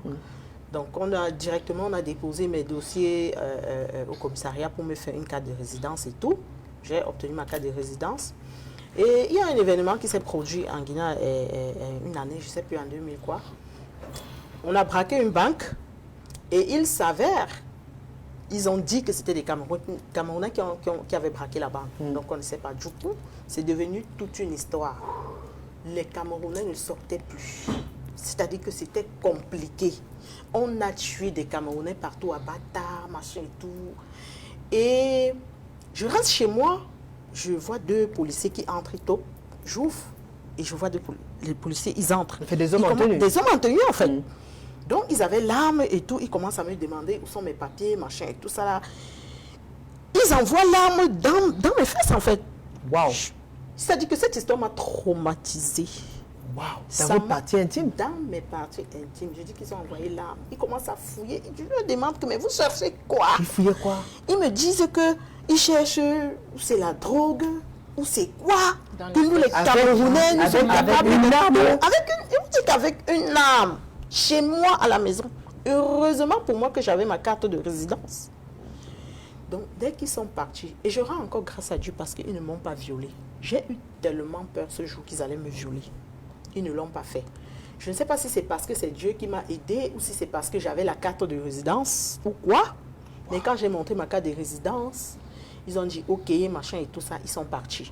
Quand ils sont partis, je n'habitais pas loin de chez ma soeur. Et dans le camp où ma soeur habitait, comme on était mariés, les policiers n'entraient pas là-bas, c'était interdit. Donc je suis directement descendue chez ma soeur. Je suis restée là-bas. J'ai fait 1 semaine sans plus sortir. J'étais traumatisée. Une arme. J'ai des larmes. Ils ont envoyé l'arme dans mes parties intimes. Mais c'était une expérience vraiment, ça m'a bouleversée. J'ai dit, mais c'est quoi ce pays? C'est quoi cette histoire où on ne peut pas être... Il y a les étrangers partout dans le monde. Même au Cameroun, il y a des étrangers. Il y a toutes les nationalités partout dans le monde. On ne peut pas être dans un pays où on a sa carte de résident, on n'est pas bien. C'est franchement... Ce sont des situations oui. qui arrivent que beaucoup de personnes, malheureusement, qui sont de l'autre côté, vivent. Même ici, un peu partout. Enfin, il y a des réalités quand même qui sont assez dures à affronter. Hippomène, vous avez quelque chose à dire? Oui, je vais aussi préciser quelque chose. Mon aventure n'a pas aussi tellement été du beurre et du chocolat. J'ai aussi souffert. Oui, j'ai aussi souffert. Parce que parfois, tu as même besoin d'être avec un membre de ta famille, mais tu ne peux pas. Parce que tu es obligé d'atteindre d'abord tes objectifs. Et je tiens à rappeler que quand je quitte, je prends même la route encore pour le deuxième front encore qui est l'Algérie pour la Libye, je rencontre des obstacles en route tels que à un niveau dans le désert, quand ils ont entendu les bruits, parce que nous sortons en groupe, pour traverser ce désert. Et entre-temps, la limite entre l'Algérie et la Libye, ce sont les chiens de garde que les Algériens se baladent avec. Quand ils ont donc compris les bruits, ils ont commencé à tirer. Quand ils tirent, Dieu merci, il y avait le rocher. On était presque à côté d'un rocher. On s'est coupé. Quand ils sont partis, on traverse le rocher, on avance. Quand ils ont constaté qu'il y avait les Blacks, c'est là où ils reviennent. Quand ils reviennent, ils nous prennent tout. Ils fouillent la femme jusqu'à dans le vagin. Il envoie les doigts bien dans le vagin, oui, pour te fouiller de l'argent. Il masse la poitrine. Donc il te tripote comme il veut juste pour retirer l'argent où tu as gardé. Et ils sont là avec des armes braquées sur vous, avec des chiens enragés. Donc tu veux faire la brutalité, la mesure de lâcher le chien sur toi. Le chien te mange. Parce que nous ne sommes que les mouchkis là devant les Algériens. Tellement ils sont racistes. Bon, en tout cas... J'ai quelque chose à ajouter aussi un peu, Julie. Donc, vous laissez qu'elle finisse ou bien vous voulez réagir là tout de suite à chaud comme ça? I don't know. Peut-être, je crois qu'elle avait fini. Et sur la route de la Libye, j'ai toujours un autre cas. L'Arabe s'est arrêté en plein goudron. Il a garé, fait sortir, parce que les Arabes nous traitaient comme de la merde. Fait sortir l'une des filles qui était à la cabine pour le mettre à l'aise. il sort, il vient derrière la cabine, à la pick-up, parce qu'on était dans une pick-up. Il vient dans la pick-up, il regarde, nous sommes nombreuses de toutes nationalités. Il me sort dans la masse de ces gens, filles comme garçons, il me sort dans la masse. Il me fait entrer à la cabine, c'est là où il me demande. Il ouvre son pantalon, il sort sa braquette, il ouvre sa braquette, il me dit de lui tailler la pipe. Oula, ouais. Moi, j'ai dit non. Attends, enfin, il faut... Bref, il vous oblige à... Oui, il nous oblige à faire ce que tu ne veux pas faire. Et là, maintenant, j'ai dit non. C'est là où un esprit me vient que non, il faut faire ça. Il faut gonfler le ventre, puisque eux, ils n'aiment pas toucher la femme enceinte. Ils disent c'est haram. J'étais donc obligée, comme j'ai déjà eu à accoucher, j'étais obligée de rentrer mon ventre devant. Il faut savoir faire des relations sexuelles. Oui, j'étais obligée de rentrer le ventre devant afin qu'ils se disent que je suis enceinte et en arrêtant le ventre pour qu'ils me laissent. Oui, j'ai dit bébé, bébé, bébé. C'est là où il me pousse, il ouvre la portière, il me pousse avec le pied. C'est comme ça que j'ai atterri cave. C'est là où il me fait rentrer m'asseoir derrière la porte. Mais il a pris une autre. Oui, il a pris une autre. Pour les mêmes besoins. Pour les mêmes besoins. Waouh. Donc c'est pas facile la route. Non, les mots étaient assez forts, mais on va s'excuser quand même. Hein. Je m'excuse. Parce que là, ça va choquer. Je m'excuse. Oui. C'est difficile. Vous rappelez la oui, parce que là même, quand on avait l'argent pour traverser le désert, Julie, parce que là même, hormis même que les étrangers, nous étions les étrangers, pour traverser maintenant, il y a les Nangaboko là-bas, comme tu les vois ici au marché central. Là. Quand ils savent qu'il y a les gens qui vont traverser, ils sont cachés dans la route là-bas comme ça.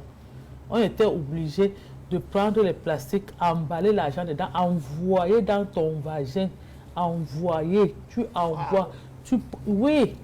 Comme ils savaient déjà le secret là. Au départ, là, les femmes passaient avec ça. Tu pars, c'est comme si tu accouches. L'enfant sort, c'est l'argent, ton argent qui sort.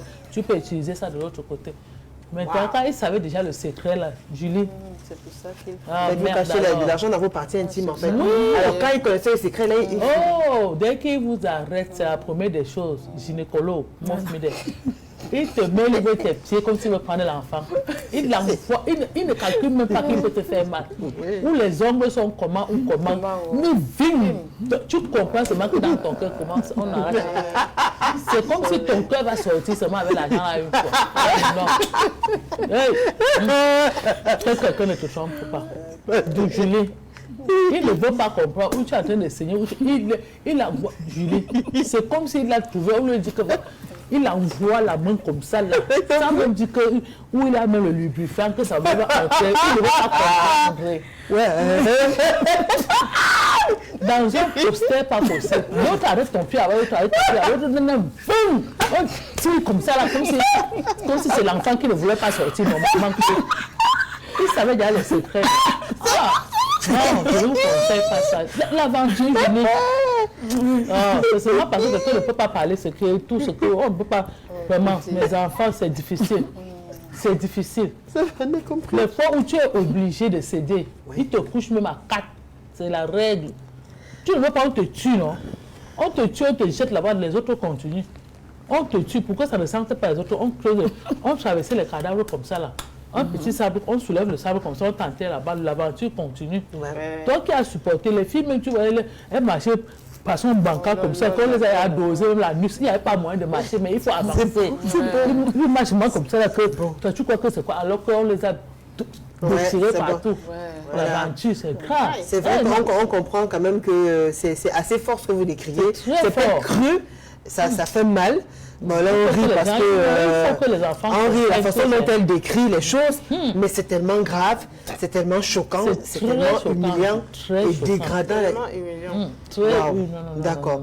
Julie pose la question à la maman des États-Unis concernant la femme blanche qu'elle a fait une histoire par une patiente. Qu'est-ce qui s'est passé? En fait, c'était une patiente de Alzheimer qui était très téméraire. Oh, oui. Et elle faisait, tout le temps, elle essuyait les murs et puis elle essuyait tout avec les selles, vous comprenez?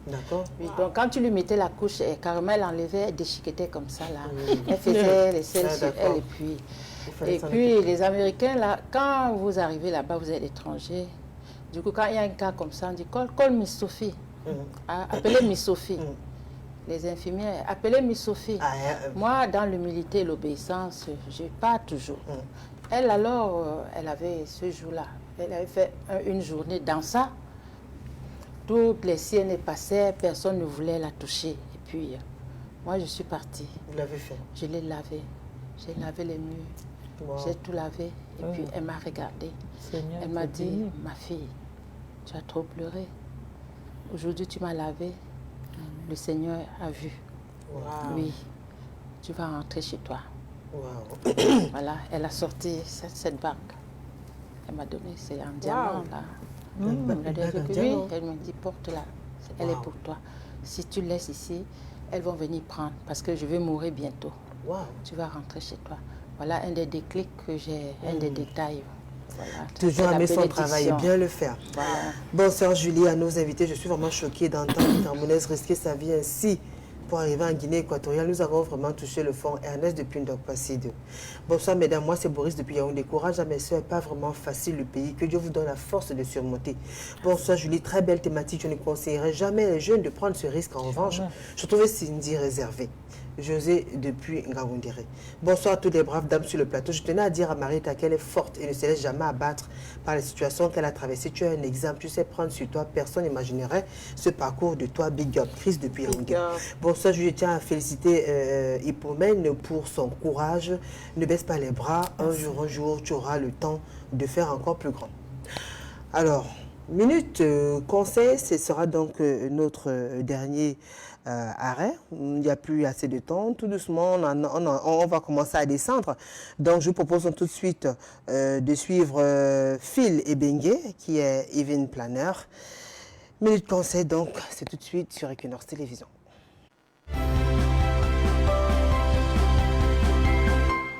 Salut à tous les téléspectateurs de l'émission Parole de femmes, je suis Phil Ebengue et aujourd'hui on va parler dans la rubrique Minute Conseil du networking. C'est quoi le networking?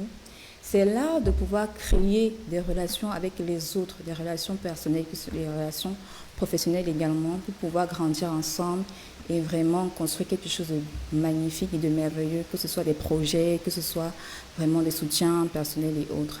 Donc, comment vous allez faire ça? Parce qu'après, on a des activités, on a des objectifs à atteindre professionnellement, socialement et tout, mais comment on fait pour connaître les autres, pour s'ouvrir aux autres et vraiment construire ce qui est de plus merveilleux encore ensemble? Alors, la première chose à faire, c'est quoi? C'est d'apprendre à vous connaître. Qui vous êtes? Quelles sont vos valeurs? Qu'est-ce qu'on définit dans votre personnalité? Qu'est-ce qui peut attirer les autres à vous? Donc, vous devez les définir. La deuxième des choses, c'est de faire votre Ikigai. Ikigai, c'est un exercice qui vous permet de connaître votre raison d'être, votre raison de vivre, qui vous motive tous les matins à pouvoir réaliser tous vos objectifs. Donc, dans l'Ikigai, c'est un exercice vraiment sur 4 points. Donc, vous devez prendre une feuille et vraiment faire un carreau à 4 cases. La première case contient quoi? Ce qui vous passionne. Qu'est-ce qui vous passionne? Remplissez-le dans cette case. La deuxième case, c'est quoi? Ce dans quoi vous êtes doué. Dans quoi vous êtes doué? Vous avez forcément quelque chose. Dans quoi vous êtes doué? Donc, la troisième des choses, c'est ce dont le monde a besoin. Donc, vous pensez que vous pourrez lui apporter. Qu'est-ce que vous pouvez apporter au monde? De la joie, de la paix, des conseils. Donc, il faut vraiment voir. Ce qui est sûr, c'est à votre corde. Donc, la quatrième des choses à faire, c'est ce pourquoi on peut vous payer dans ce monde. Donc, qu'est-ce que vous exercez comme métier? Et vous pensez que vous pouvez être payé pour ce métier-là. Donc, quand vous allez finir de définir tout cela, vous allez voir vraiment tout ce qui est nécessaire pour vraiment encore mieux travailler votre personnalité, les formations, vous allez voir les personnes que vous devez rencontrer, vous allez vraiment tout déceler en faisant l'exercice. Le point 2, c'est quoi? C'est vraiment de créer vos comptes réseaux sociaux pour pouvoir rencontrer des personnes magnifiques à travers le monde entier, pour ouvrir vraiment vos objectifs à l'international. Au niveau national, c'est bien, mais ouvrez-vous à l'international. Je vous conseillerais particulièrement le réseau social LinkedIn, sur lequel vous pouvez rencontrer vraiment tout un mixage de nationalités pour pouvoir avancer comme il se doit. Donc, quand vous allez créer votre compte, assurez-vous de partager vos expériences. N'ayez pas peur de le faire. Assurez-vous de partager votre expérience, de donner des conseils, de dire ce que vous faites, de partager vraiment qui vous êtes. Et là, tous ceux qui sont intéressés par ces activités ou ces centres d'intérêt vont se rapprocher de vous. et vous allez créer vraiment des relations avec ces personnes-là. Après la création de votre compte, vous allez pouvoir vous connecter à des personnes qui sont dans votre domaine d'activité ou bien qui sont dans les domaines d'activité que vous ciblez, dans lesquels vous voulez par exemple travailler. Pour le faire, c'est très simple. Vous allez sur la barre de recherche sur LinkedIn, et ça marche pour tous les autres réseaux sociaux. Vous pouvez taper par exemple, si vous êtes dans le journalisme, vous tapez journalisme, vous allez voir tous les profils qui exercent dans cette discipline-là et vous pourrez créer des connexions avec cette personne.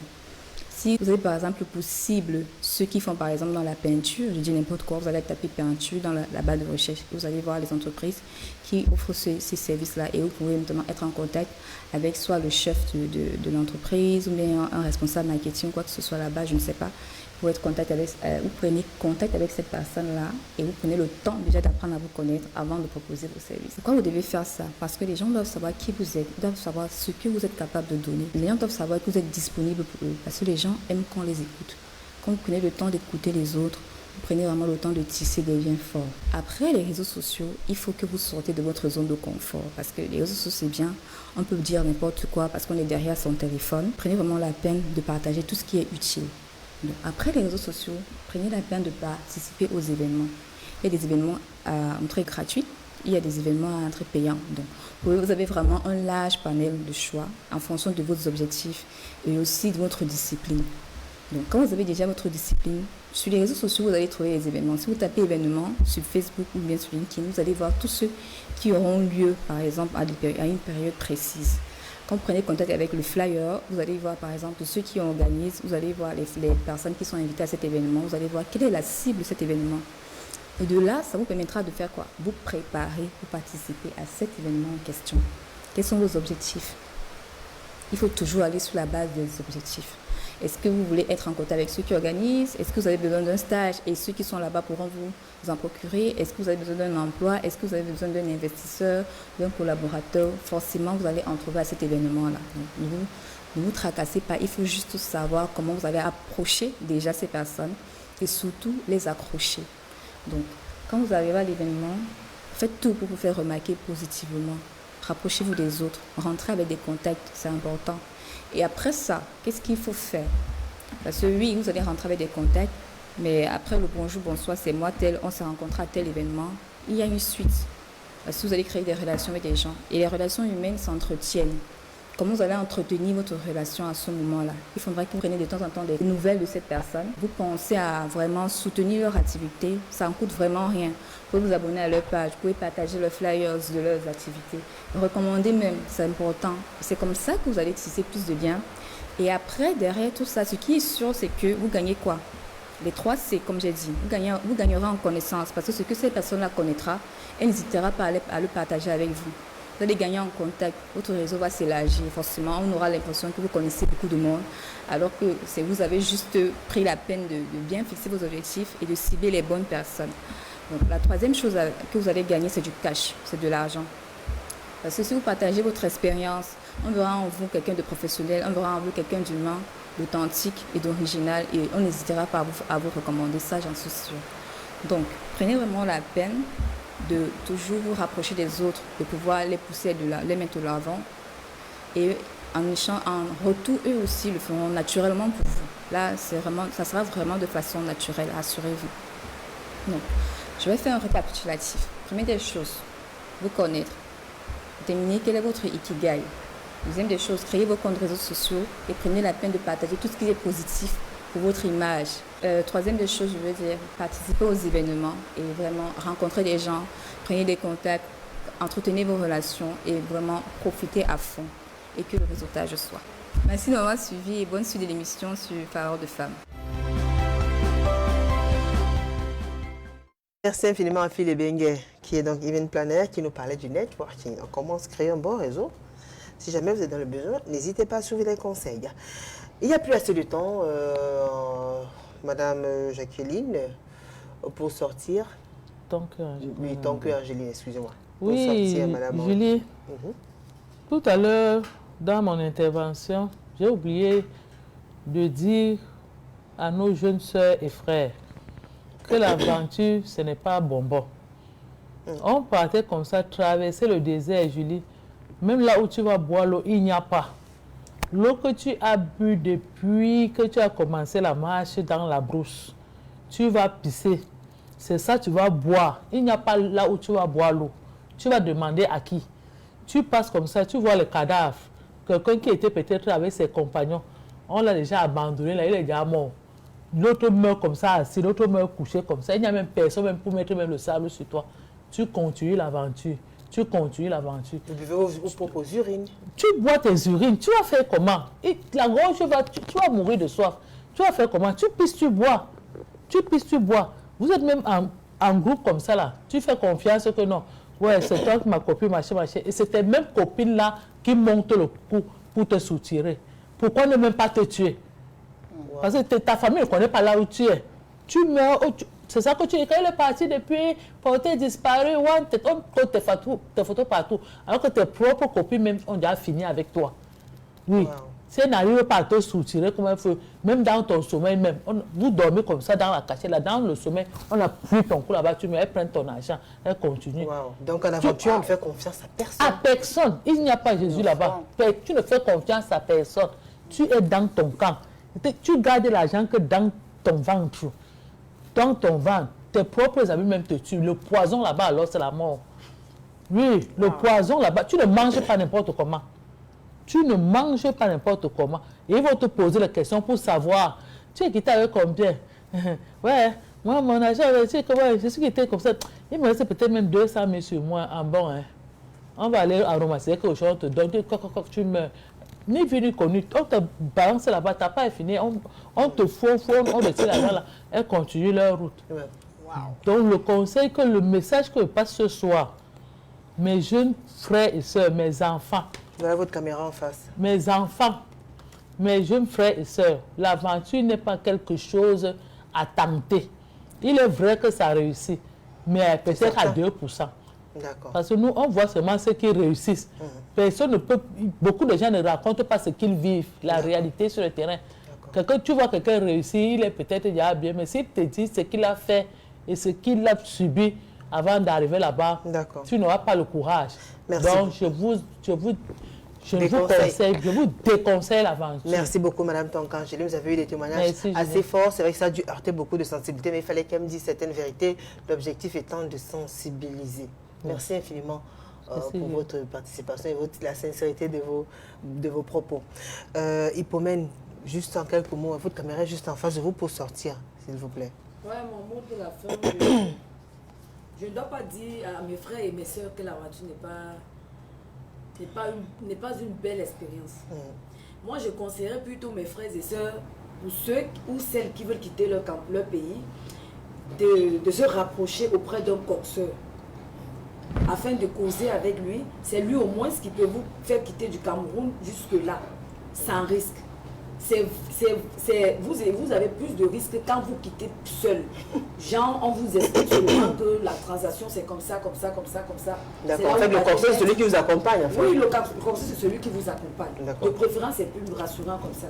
Parce qu'en partant seul, avec vos propres pieds, vos renseignements que vous avez entendu dans vos têtes, c'est là où vous partez tomber dans vos propres trous. Merci beaucoup, Hippomène. Et pour sortir alors avec vous, Sophie, qu'est-ce qu'on retient, madame? Oui, je dirais que le Seigneur nous aide.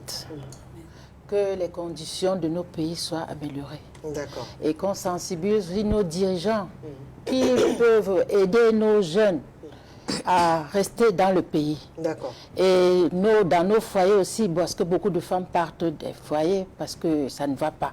À cause du mal-être. À cause du mal-être. Qu'on sensibilise aussi nos maris, nos hommes, qu'ils essayent de ménager les mamans pour qu'elles ne puissent plus aller en aventure et trouver malheur en chemin. D'accord. Ouais, c'est tout ce que je peux dire. Formidable message. Parce que quand on est épanoui dans son foyer, c'est clair qu'on n'aura jamais l'envie d'aller voir ailleurs. Pire encore, de prendre la route de l'aventure. Merci à vous. Merci infiniment à vous, Sophie. Merci. Et pour sortir, Marita Tega, il n'y a plus assez de temps, quelques mots. Ce que je vais dire, c'est que moi, j'ai eu une belle expérience et une mauvaise. D'accord. Et la belle expérience que j'ai eue, c'est parce que j'étais passée légalement. J'ai pris mon passeport, j'ai fait mon passeport, j'ai pris mon billet. Donc, je ne peux pas conseiller à mes frères ou à mes sœurs de prendre le risque de l'aventure, de la route. Franchement, si vous voulez partir, faites votre passeport, prenez un visa et allez-y. Donc, partez par la voie normale. Partez par la voie normale. Merci à vous, Marita. Conseil. Marita Tegia, merci infiniment à vous, Doumtop Kene Hippomen. Également à vous, Wagekamga Sophie, épouse Junku. Et enfin à vous, Madame Tonkangeline. Merci également à la grande équipe conduite par Danny Warren Zede, le réalisateur. Tata Golov était l'assistante, Théophile Chouko aussi. Cédric Chounam, Marlise Minkoumou, Gabin Tussac, Stéviane Tepe Yamfa. Les rediffusions de cette émission jeudi à 15h, samedi à 10h30. Quant à moi, je vous donne rendez-vous mardi prochain. Ce sera toujours avec le même plaisir et le même sourire. Bonne soirée sur Equinox Télévision. Au revoir.